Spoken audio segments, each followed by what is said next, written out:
Hello friends, my name is Ingrid and this is Ingrid Reads a Lot. For today's video, I thought I would wrap up the books that I read in January and February so far, because February is not over obviously, but I did not read that much in January or February to make two separate videos. So I figured it would be fun to just quickly talk to you guys about those books. And I think I'm looking down because my computer is here. We have 8 books to talk about, but some of them are a series, so I think this will go a lot quicker than I think it will, and if it doesn't, strap on for the ride. First thing I read this year was Witchcraft for Wayward Girls by Grady Hendrix. He always has like some tongue twister book titles. Anyway, I love Grady Hendrix. Even if I don't love all of his books, I think that the majority of his books are extremely well done and I always have a good time with them. And this one was no different. This is set in 1970. And as the title says, it has to do with witches. And we're following the main character Fern as she is sent to this house for wayward girls, meaning that she got pregnant out of wedlock. And back in the day, that's what they would do to these women that were out of wedlock. Their family was embarrassed and they would send them to these horrible places to sort of have the pregnancy and then have the baby away from family. I ended up loving this. I gave it a 5 stars, I believe, because it is gut-wrenching. And I know that this is supposed to be a horror. I've seen critiques of people not enjoying that this is very much not about witches. The premise to do with the witch part is that one day these girls are doing the one time that they get to do something fun is that they get this like traveling person selling books, and the person gives them a witchcraft book, and they sort of like Fern and 2 other girls sort of form their own little coven and they start to do spells. That's what the premise of this book is about, and you follow Fern as she's dealing with all these things. I have seen lots of commentary and critique for this not being a true supernatural / horror novel. This is very much horror that is based in reality. It's like historical type fiction because these things actually happened. It is horrifying what they did to these women, right? And it's based on true facts, and these things actually happened. I love Grady Hendrix. I love his writing, and I think that he does such powerful things with horror in the horror genre that makes you think about things. I love this book so much. I almost cried at the end of this. I definitely cried at the end of this. I shouldn't say almost. I'm like trying to play tough. I cried like a baby. And I think that the reason why, so I read this book, and then the reason I read the next book is because I was so filled with anger at the situation because of the current state of affairs that we are dealing with, especially that this book mentions Roe versus Wade, and then to see what used to happen to women before things were legal and now that they're not legal anymore in certain states, it just made me angry. So if you are not in the mindset to read anything like this, then I caution you. But if you are and you like Grady Hendrix, I think you will enjoy this book. And then because I was so angry about this book in particular, and the situation in the book and the situation of the world, I read All in Her Head by Elizabeth Coleman, and it is The Truth and Lies Early Medicine Taught Us About Women's Bodies and Why It Matters Today. And this is a nonfiction, and exactly what the title says, this was written by a doctor. I think she is an oncologist, if I'm not mistaken. She goes through history and what they used to do to women and women's bodies, and how medicine today does not and has not studied women's bodies appropriately. A lot of the things that we have in place today are done on studies based on men, and a lot of the things that we don't know, why it happens to women and things like that. This book made me angry all over again. So I kind of like felt ragey in the beginning of the year. These were the first books I read in January. I sent messages to my friends being like, can you believe they used to do this to women? So if you are unaware of all the things that medicine has failed in terms of women, you want to read about it, go for it. I actually got this from my library. I got a audiobook copy from Hoopla, and it was great. I thought the author did a really good job recounting what happened and all the horrible things that were done.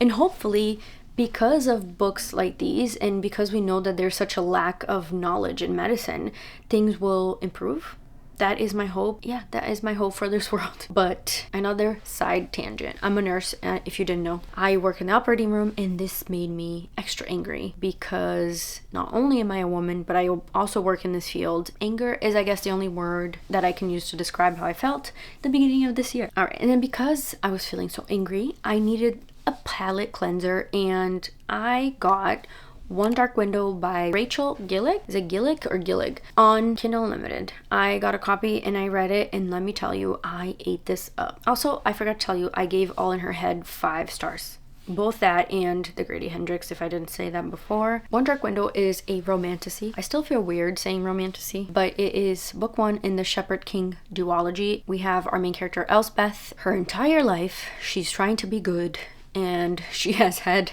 this voice in her head that talks to her, and no one knows, and because she's never told anyone about this voice. This world that Elsbeth lives in, no one is allowed to have magic aside from the people that hold these magical cards. Think of them as like tarot cards, and there are 12 different cards, if I'm not mistaken. Unless you have one of these cards, you're not supposed to have magic, and so she's scared of telling anyone that she has this voice because she knows she will get imprisoned by the king and God knows what. This book is extremely moody. The entire time I read this, I wanted to be in a medieval castle wearing a dress. Do you get my vibes? Like dark forest. There's also this like mist that overcomes the entire land, and whoever gets all 12 cards together is going to be able to get rid of this mist and help the world that these people live in, but no one wants to give up their cards. And that isn't that the truth of it? The king has been looking for all 12 cards his entire life. Elsbeth gets kind of thrown in the middle of this. The romance part of this is not very much the forefront, so if you don't like that kind of stuff, I think you can still enjoy this book. But yeah, I thoroughly love this, and I'm definitely going to read the next book soon so that I don't forget anything. I gave this a 4.5. It was nearly perfect. There were some parts that I didn't love, but I liked the writing style. I liked the vibes, like gothic feeling vibes that this book gives off. I ate it up. So, One Dark Window by Rachel Gillick. Alright, and then after that, I read Somewhere Beyond the Sea by TJ Klune. This is the follow-up to The House in the Cerulean Sea. I was worried. I pre-ordered this, so when it came out, I think last year, I had it right away. And I didn't read it for the longest time because I loved The House in the Cerulean Sea so much, and to me, it was a completed thing. It was going to be a standalone, and then when I heard that this was coming out, I was slightly worried that I wasn't going to like it, because in my head I felt that the story was complete. If you don't know, this is the coziest of fantasies, the first book, and it's set in the house where magical children, sort of like an orphanage, and we have our main characters Arthur and Linus, and they take care of these children that are magical, and the children are what I loved about that first novel, and just like the whimsy of the whole thing. Anyway, I was nervous to read this because I was scared I wasn't gonna like it. And I was so wrong, because although this book started kind of slow for me, because in the first book, you're in Linus's head, like as he gets to know and meet the children. In the second book, you're reading from Arthur's perspective, and he's the one that's always been with the kids. Even though it was a little bit slow in the start, I still loved it. I still loved getting to spend time with all these kids and learning about them, and all the conflict that happened in this book is just so, it's almost on the nose, but I think we need more books like this in the current climate that we're living in. It was on the nose in terms of like the activism, you know, the children are different, they are classified as other, and I felt like even though this is a book about LGBTQIA characters, that you can correlate the struggles that the kids are going with this whole immigration crisis that is going on in the country now. I just loved it. I love this. I also cried. And if you were like me, that you were worried about this because you love the first one so much, give it a try. It does start a little bit slow, but it picks up. 5 stars. All right. And then, because I cried in the last book, I went to read something fun. And I picked up Trial of the Sun Queen. And I don't know the author's name. Let me look it up because I hate when I don't know. Trial of the Sun Queen by Nisha J. Tooley. I'm a child. The series name is Artifacts of Uranus. But obviously I think of childish things when I say that name. Anyway, I picked this up because I heard that it was fun. And it's a romantasy, and it was pitched like Throne of Glass meets The Bachelor. And I said, say no more. I love Throne of Glass. Iffy on the Bachelor part, but I don't mind it if it's done well. I read the book series a long time ago, The Selection, and I remember liking that. So I figured I can vibe, right? So I read this. The main character's name is Laura, and we start out, Laura is in jail along with her brother and sister and being mistreated. Right off the bat, Laura is a certified badass. And so I was there for it. Laura then gets kidnapped to the Sun King realm. I don't even know what it's called. The book goes on from there. And that's where the Bachelor style type thing comes into play, because she has to win the hand of the king in these games and she can become the Sun Queen. And she wants to do that to save her brother and sister. I got like the first part of this, I don't know if it's like the first quarter or whatever, but as soon as Lore gets to the Sun people, the Sun King, this book fell apart for me because I had a lot of problems with this. Not only is this book, even though blurbed as like Throne of Glass meets The Hunger Games meets The Bachelor or whatever, I thought it was too closely related to Throne of Glass and A Court of Thorns and Roses. I didn't love that because I thought it was too close, if that makes sense. I also didn't like that when you get to the Sun King realm, Lore completely changes who she is as a person. And what I mean by that is that you meet her, she's a badass. Right off the bat, you find out that she has this like situationship at the prison, and she herself says like, you know, I don't let myself fall in love because I'm stuck in this prison and we're just helping one another. And I can get behind that. But as soon as she gets to the Sun King, and you know what? Let me just say that there might be a little bit of spoilers in here. I will try not to spoil anything major, but just be aware. As soon as we get to the Sun Trial people, she completely changes her tune and immediately falls in love or falls in lust or whatever with the Sun King. And he's sort of like a very douchey character because, you know, she like kisses him and then she's like, oh, are you kissing other girls because of the whole Bachelor thing? And he's like, baby, I have to sample everyone to pick the right person. And I'm like, who is this character and what in the world have we done to her? So yeah, I really, really didn't like this book and I gave this a 2 stars. But because of this inkling that I had that this book was going to be very similar to A Court of Thorns and Roses, and I was rightly so, that the second book would be better for reasons that I don't want to say because otherwise I'm going to spoil a big plot point in the end of this book. So I decided to read the next one because I thought maybe it'll get better. Rule of the Aurora King, and it did get a little bit better. I gave this one a 2.5 stars, so it's an improvement on the first one. But again, too similar to A Court of Thorns and Roses. I felt weird reading it because I kept making comparisons. I don't know if that was just me or if other people see it too, but I thought it was too closely related. That kind of took me out of it for a little bit. I just didn't care enough, and I thought that some of the names for things was a little silly. I think at this point, the thing is, this is why I don't hate reading things, because I start to nitpick and I don't want to be this person.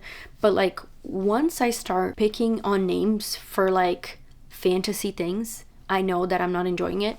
So I have decided to DNF the series. I gave it 2 books because they're easily readable, like super quick, but I'm definitely not gonna keep going in this. If that interests you, I recommend you read it if you want to, but that's it. And then after that, I had to do the tandem read for the readathon that we're doing on Bethany's channel. I've mentioned it here before, but it's been months, so who knows if you actually know what I'm talking about. But we're doing a Sarah J Maas-a-thon, like the entire world, the entire book series, all 3 of them. We are going to read and review and talk about it, do live shows on Bethany's channel. The live show is actually tonight as I'm filming this. For the tandem read, meaning we read Empire Storms and Tower of Dawn at the same time, and someone broke down the chapters to like follow each other. So like whatever was happening in Empire of Storms, and you then jump to Kaol as he's in the other world, in the other country I should say, in Tower of Dawn. Empire of Storms is one of my favorite books in Throne of Glass, and Tower of Dawn is one of my least favorites because I just didn't like, the first time I read it I should say, I didn't like Kaol when he went, what's her name? Nezran. When he went with Nezran to the city of Antica. The point is that they went to see if they can get help or the war that's going on. I despised doing the tandem read. And I have never disliked Empire Storms because I've read that book multiple times. I think I've read Empire of Storms probably like 3 times at least. But I could not stand doing the tandem read. It broke up the pace of these books so much that it kept taking me out of the story. So you would read, you know, a chunk of chapters in Empire Storms and then a chunk of chapters in Tower of Dawn. And by halfway through the books doing this, I literally wanted to throw these books across the hall. So I finished Empire Storms. I gave it, I think this time around, 4.5 stars, which has never happened. I always give that book like 5 stars because I love it. But I think this time around, my enjoyment of this, and that's what I'm basing this rating on, went down. But I know that it's because of the way that we were reading this. Tower of Dawn, I didn't even finish. I think I got more than halfway through, like maybe 70%, and I put it down because I know what happens and I didn't care enough to finish, I guess, is what I'll say, because I don't want to put myself in a slump, and that is that. Okay, and then I don't have it here. I do have the book, The Husbands by Holly Gramazio, I think is how you say her name. And this is a debut novel, I believe, that came out last year, and it's sort of literary sci-fi where the main character, Lauren, gets home one day from the bar when she sees a man coming out of her attic, and he claims to be her husband. And she says, "Who the heck are you? I don't have a husband." So he's like, "Haha, you're so funny." And he goes to get something in the attic, and then when he comes back down, it's a different husband. And that is the premise of the story. And I thought, what a cool premise.